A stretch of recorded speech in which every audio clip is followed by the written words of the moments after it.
Hi, and welcome to this edition of Issaquah Buzz, where we talk about all things business in Issaquah, from restaurants to retail gossip.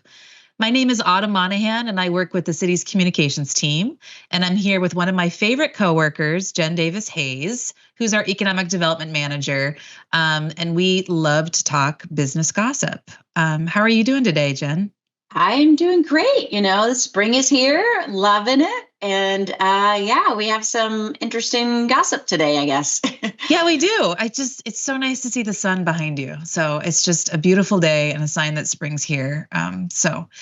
Before we turn to any of our gossip or topics that we want to cover today, make sure that you stay tuned later in our podcast for a spotlight on the Citrine Design Shop and the Facet Modern Mercantile, both in Gilman Village. So stay tuned to learn more about those. So to start, this one's not really business related, but something that we just felt like we should address and talk about. On April 22nd, there was a fire at the Fish Volunteer Office. And Fish, friends of the Salmon Hatchery, is a nonprofit group that supports our hatchery in town. And they have an extensive amount of volunteers that ensure that programming and education happen at the hatchery. And sadly, that volunteer office had a pretty massive fire. Thankfully, no one was hurt, including human or fish, but they lost a lot of their equipment and all of their educational materials, all the tools and things that they use for their outreach. And then I also heard that they lost a lot of their memorabilia too. Yeah. So, all of us recognize that the hatchery is a centerpiece during Salmon Days, right? And so they had a collection of Salmon Days prints over the years. And they lost all of those. So I learned that the chamber found out about that in the Salmon Days Committee, and they are pulling together old prints, finding extras that people have or want to donate to be able to donate back to Fish, so they have that ability to showcase their participation in Salmon Days over time, because that's what it's all about. So It's pretty amazing. That is amazing. And there has to be others in our community too. I know of several who have an amazing collection of Salmon Day prints over the years. Yeah. So hopefully they can rebuild their collection. There have been a lot of people that have reached out of how they get help the hatchery, and the executive director, Mark Clemens, had a really nice note on their website. They're still assessing kind of what they're going to do and what's next. But asked if people want to help, that they can offer time when they're ready for any kind of volunteer work, sharing their hatchery stories just to make sure that, we keep that magic alive of what happens at the hatchery as that rebuilding happens. And then also any donations just to help Fish actually rebuild and recover. And so you can find out more on their website about how to help. So hopefully this will be a thing of the past here soon as they work toward recovery.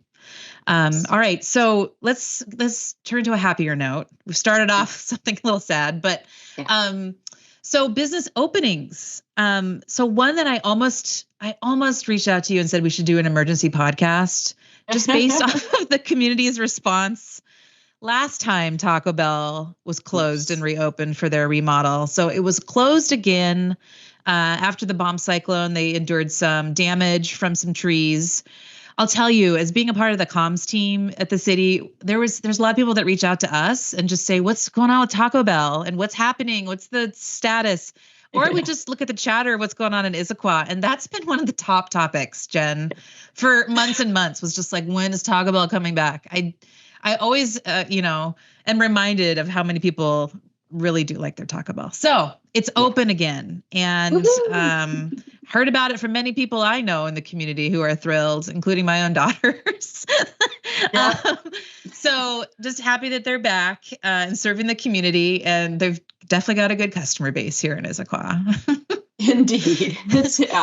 We love it. So yes. Speaking of kids, Nick's Magnificent also opened. So this is an indoor play area for kids. And I saw some pictures. It's beyond anything I've seen before as far as like a typical play area. It's It's like an immersive experience. You've got, fire trucks and a tiny town with a city hall, which makes my heart aflutter. And just all sorts of areas that kids can explore. And then one of the best parts is there's really cool places for parents to hang out. So they've got a cafe. I think they've got minimal food, but food and drinks. I think even beer and wine are coming soon. So this can be a spot that, especially if it's not the best weather or you just need a spot where your kids are contained and safe. It's a cool place to go. Do you know where it's located? Yeah, it's on Mall Street, so right off of Gilman. And they even they're going to have, you can do birthday parties there. And a colleague of ours attended the opening weekend, and she said it was just amazing to see the kids in there playing. And, it's for a little bit younger kids, but it is going to be a huge, huge success, I think, because it just looks like, again, like you said, it's immersive, right? So it's not just jumping up and down or whatever, although that's good too in times, but they really have thought about the creativity they add there, and the owner is very, very fun too. So that's great to see them finally open. We're excited for them.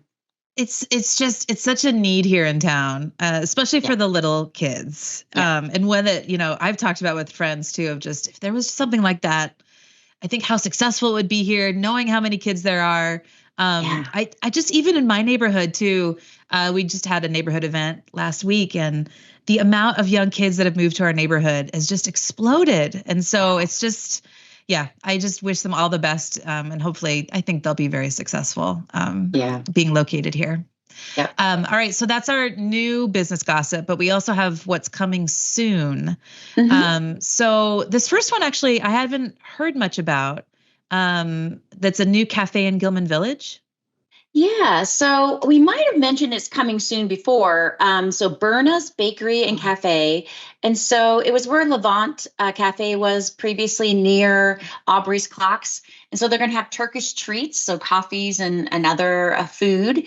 And they just got their permit to renovate and install equipment. So you're going to start seeing work if you're out there at Gilman Village, and hopefully see a grand opening soon. So that'll be a really great addition to another food option in Issaquah and in Gilman Village. And you can go and have a cup of coffee, a Turkish coffee. I don't drink coffee, but I hear it's pretty amazing.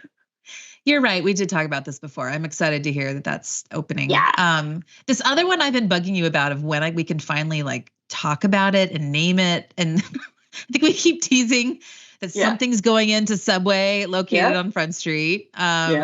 I think I'm excited too, just because City Hall is here, and wondering what it is that we can go have for lunch or for some coffee. So the sign is up. It's called JoJo's.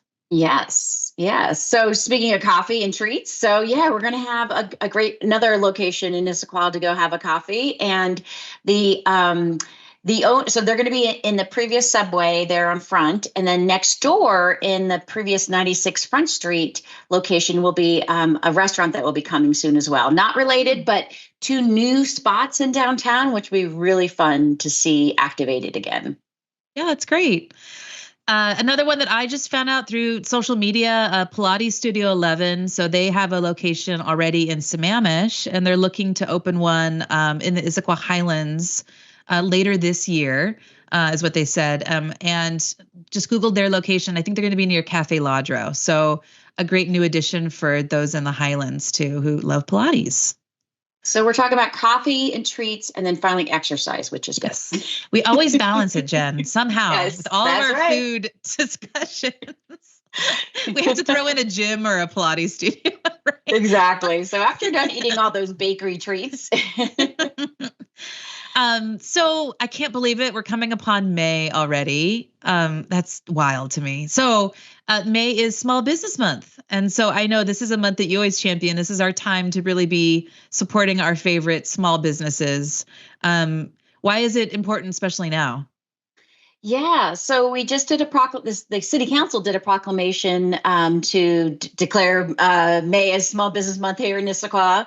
But as you know, small businesses are why we we are so unique in Issaquah. So the food, the products, the services that we cherish are, provided by these small businesses. And, they're struggling with the uncertainty like many of us are, but, add on tariffs and other things about how they're going to run their businesses.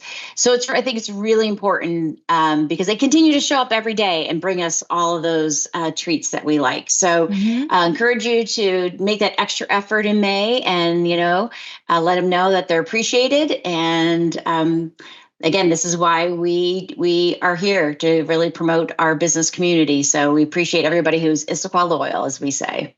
Yeah.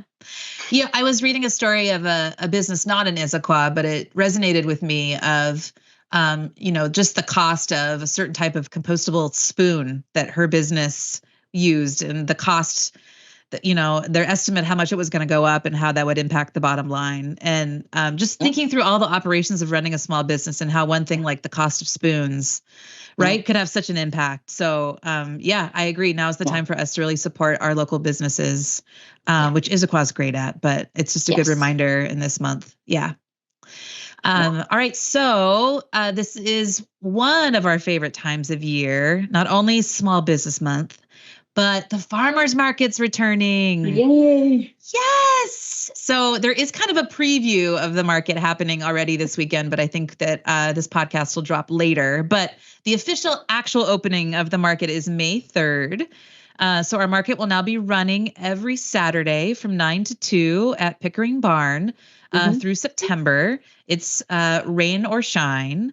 And again, this is just one of my favorite times of year is when spring is here and, produce is back, flowers are back.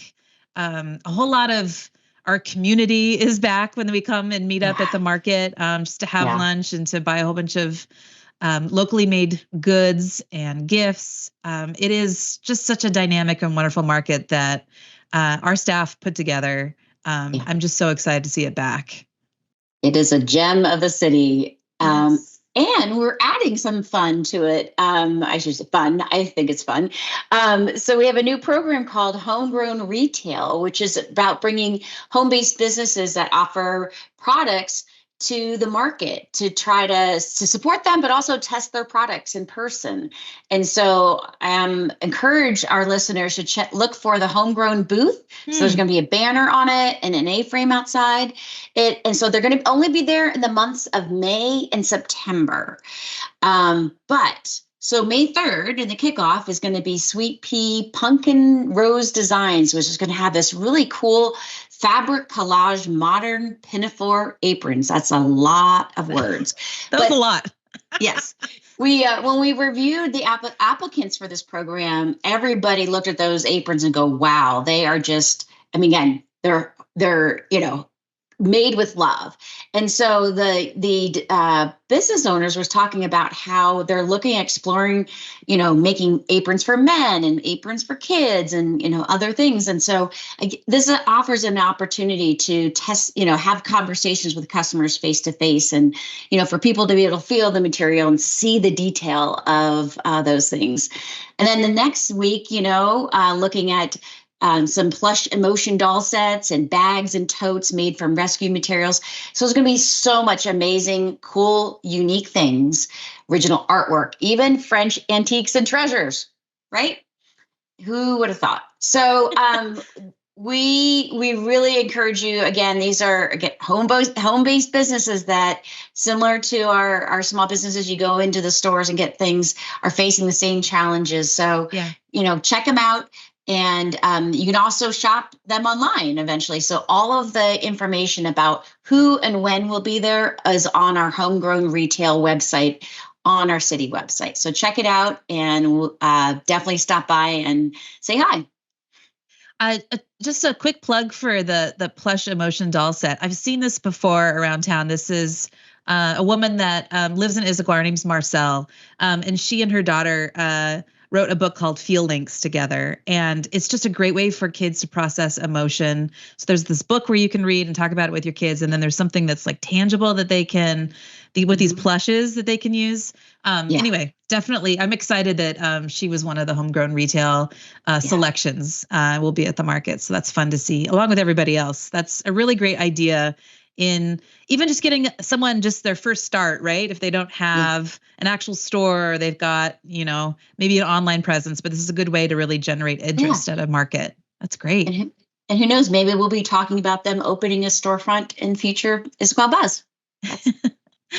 All right. So now stay tuned for our spotlight on the Citrine Design Shop and the Facet Modern Mercantile, both located in Gilman Village.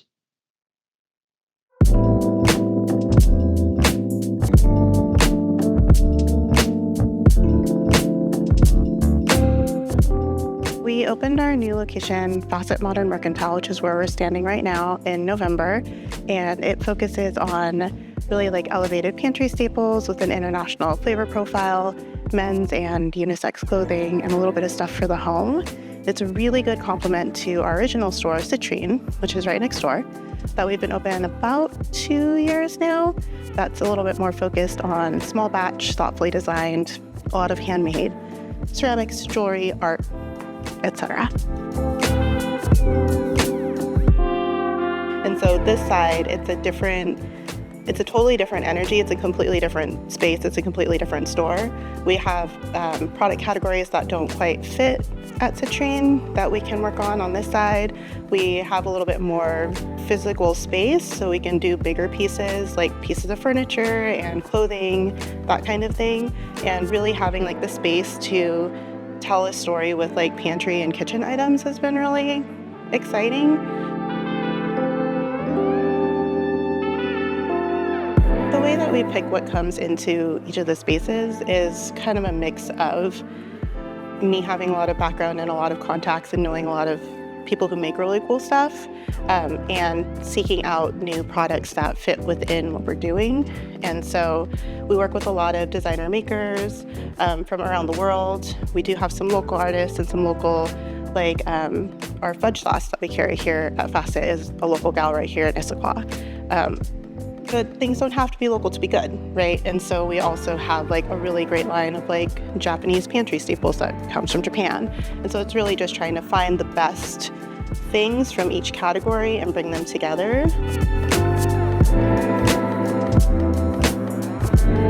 You should expect when you come to either one of our businesses that we're going to interact with you. We're real people and we like talking to real people. That's one of the really cool things about having a brick and mortar and not just being online or doing pop-ups in markets, is that we really do get to like interface with people every day, all day long. We want everybody that comes in here to feel not only like they're welcome, but that they're a part of what we're doing and that we really enjoy having them in this space.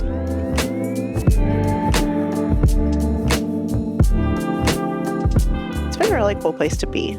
Like the village itself is so unique because it really supports a lot of like small businesses, women-owned businesses.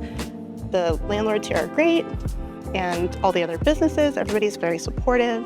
So it's a really good little spot to have landed.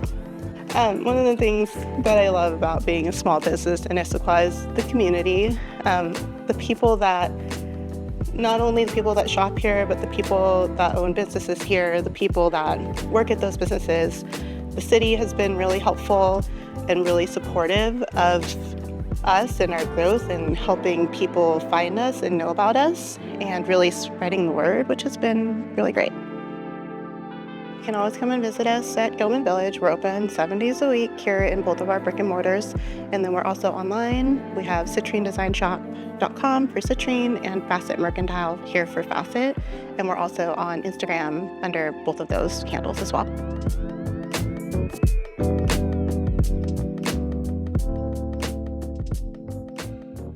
Well, that makes me now want to go to Gilman Village, not only for Turkish treats now, but also to do some shopping. Her shops are amazing. Adia is also a great business owner. She's involved in the Gilman Village Merchants Association. And a little sneak peek, she's working with another Gilman Village business owner, C.D. Lucas from Arium. Have you been in there? It's the terrarium plants. Yes. So they're creating a creative district self-guided tour. That's going to be a really fun thing to do with your friends or family later this year. So stay tuned for that. That's something we'll let you know more about. But it's business owners like this that really not just come in, do their business, which is great, but are really thinking about how to enhance, our community with, partnerships and work together to really help everybody succeed. So very exciting. That's great. Thanks, Jen. So that's a wrap on this latest edition of Issaquah Buzz. Thanks so much for joining us. Join us next time to hear more on business news and gossip. If you have a favorite business or a lead on some rumor or some gossip that we can track down, let us know at ed@issaquahwa.gov. Thanks so much. Thank you.